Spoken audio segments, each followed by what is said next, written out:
பறிபோன 1.5 லட்சம் உயிர்கள். சூடான் உள்நாட்டு யுத்தத்தின் இரத்த பின்னணி.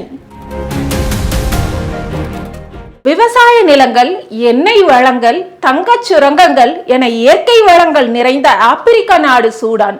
இத்தனை வளங்கள் இருந்தும் உள்நாட்டு போரால் இன அழிப்பு, பசிப்பட்டினி, வன்முறை என்று அங்கு நிகழும் அவலங்கள் உலகின் மிக மோசமான மனிதாபிமான நெருக்கடி கொண்ட நாடாக அதை மாற்றியுள்ளது. சூடானில் உள்நாட்டு போர் தொடங்கி 3 ஆண்டுகள் ஆகிவிட்டன. சூடான் தேசிய இராணுவத்துக்கும் அந்நாட்டின் துணை இராணுவ படையான ராபிட் சப்போர்ட் போர்ஸுக்கும் இடையேயான அதிகார மோதல் 3 ஆண்டுகளில் சுமார் 1.5 லட்சம் உயிர்களை பறித்துள்ளது. கிட்டத்தட்ட 1,20,00,000 பேரை அவர்களது வசிப்பிடங்களை விட்டு உள்நாட்டிலேயே முகாம்களில் தஞ்சம் புகச் செய்துள்ளது. எப்போதுமே எரியும் கனலாக இருக்கும் சூடான் கிளர்ச்சிக்கு அண்மையில் RSF படைகள் தர்ஃபோர் நகரின் முக்கிய பகுதியான எல்பாசரை கைப்பற்றியது மேலும் தூபம் போட்டது.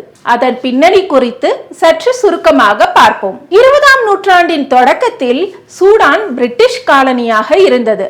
1956இல் சூடான் விடுதலை பெற்றது. சூடானின் ஏற்றுமதி வருவாயில் 73% எண்ணெய் ஏற்றுமதி வாயிலாக கிடைக்கிறது.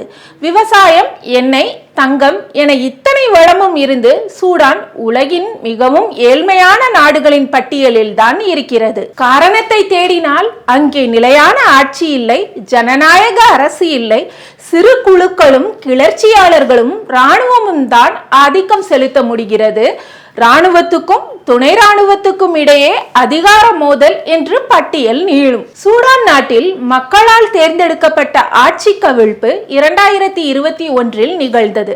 அதற்கு பின்னர் இராணுவ ஆட்சி நடைபெற்று வருகிறது. அங்கு இராணுவ ஆட்சிக்கு எதிராக பல்வேறு கிளர்ச்சி குழுக்கள் செயல்படுகின்றன. அது மட்டுமல்லாது இராணுவத்தின் ஒரு பிரிவான பலம் பொருந்திய துணை இராணுவ படையான RSF என்ற பிரிவும் இராணுவ ஆட்சிக்கு எதிராக இயங்குகிறது.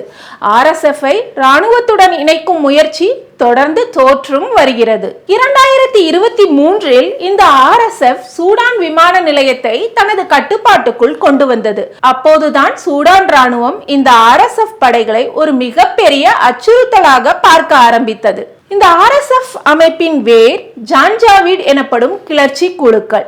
இந்த குழுவானது 2000இன் தொடக்கத்தில் தார்ஃபூர் நகரில் பல படுகொலைகளை கட்டவிழ்த்து விட்டது.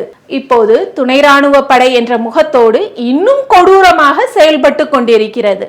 சூடானின் எண்ணெய் வளம், தங்கச் சுரங்க வளங்களை சுரண்ட பல வெளிநாடுகளும் இந்த RSF துணை இராணுவ படையை தூண்டிவிட்டு கொண்டே இருக்கின்றன என்பதுதான் உள்நாட்டு போர் நாளுக்கு நாள் முற்றுவதற்கு முக்கிய காரணம் என்று கூறப்படுகிறது. இதன் பின்னணியில் ஐக்கிய அரபு அமீரகம் இருப்பதாக குற்றம் சாட்டுகிறது சூடான் இராணுவம். ஆனால் இதனை UAE தொடர்ந்து மறுத்து வருகிறது. இப்படி தனது ஆதிக்கத்தை வெளிப்படுத்திக் கொண்டே வரும் RSF அண்மையில் எல்பாசர் நகரை கைப்பற்றியது. இராணுவமும் தோல்வியை ஒப்புக்கொண்டு தனது படைகளை அப்பகுதியில் இருந்து வாபஸ் பெற்று பாதுகாப்பான இடங்களுக்கு பெயர்ந்தது. இதனால் இனப்படுகொலைகள் தலைவிரித்தாடியது. RSF எல்பாசர் நகரில் ஒவ்வொரு வீடாக சென்று அவர்களின் பூர்வீகத்தை அலசி அரபு வழி தோன்றல்களாக அல்லாதோரை படுகொலை செய்தது. சிலரிடம் பெரிய அளவில் பிணைத்தொகை பெற்றுக்கொண்டு அவர்களை உயிருடன் விட்டது. எல்பாசரை கைப்பற்றிய முதல் 24 மணி நேரத்தில் மட்டும் பெரிய அளவில் இன அழிப்பு நடந்துள்ளது. சூடானில் நடந்த அந்த கோர தாக்குதல் சம்பந்தமான சேட்டிலைட் படங்கள் வெளியாகி அதற்கு சாட்சியாகியுள்ளன. அவை ஆங்காங்கே மனித உடல்கள் கிடப்பதையும் இரத்த ஆறு ஓடுவதையும் ஆவணப்படுத்தியுள்ளன. அரபு வழி தோன்றல்கள் அல்லாதோர் ஃபர், ஜகாவா, பெர்டி இன மக்கள் கொன்று குவிக்கப்பட்டதாக தகவல்கள் தெரிவிக்கின்றன. ஆல் ஐஸ் ஆன் சூடான் என்ற ஹேஷ்டேகுகளில் பதியப்படும் தகவல்கள் பலவும் எல்லா போர்களிலும் நிகழ்வது போல் பெண்கள், பெண் பிள்ளைகள் பாலியல் வன்கொடுமை மற்றும் பல்வேறு பாலியல் துன்புறுத்தலுக்கு உள்ளாக்கப்பட்டு வருவதை சொல்கின்றன. வடக்கு மற்றும் கிழக்கு சூடான், சூடான் துறைமுகம் ஆகியன மட்டும்தான் இராணுவத்தின் கட்டுப்பாட்டில் இப்போது உள்ளன. மற்றபடி அனைத்தும் RSF கட்டுப்பாட்டுக்குள் சென்றுவிட்டது. சூடானில் நீண்ட காலமாக நடக்கும் உள்நாட்டு கலவரத்தால் அங்கே 2,40,00,000 மக்கள் தீவிர உணவு பாதுகாப்பின்மையால் பாதிக்கப்பட்டுள்ளனர்.